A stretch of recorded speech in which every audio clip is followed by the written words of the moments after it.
भोजपुरी दर्शकों के लिए बहुत बड़ा खबर। अगर आप भी हैं पावर स्टार पवन सिंह के फैन तो हो जाइए तैयार, क्योंकि लेकर आ रहे हैं पावर स्टार पवन सिंह 20 लाख की बजट से एक एल्बम सॉन्ग, जो आप लोगों को बहुत जल्द सुनने को मिलेगा।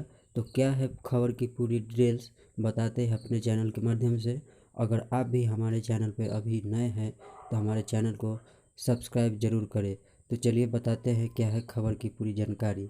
पावर स्टार पवन सिंह करने जा रहे हैं बहुत बड़ा धमाल।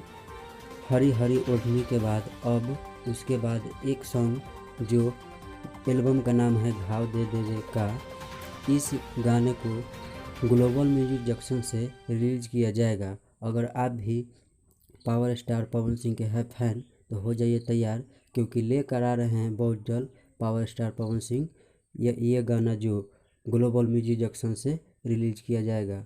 और इसी तरह के नए नए अपडेट्स पाने के लिए हमारे चैनल को सब्सक्राइब जरूर करें। तब तक के लिए धन्यवाद।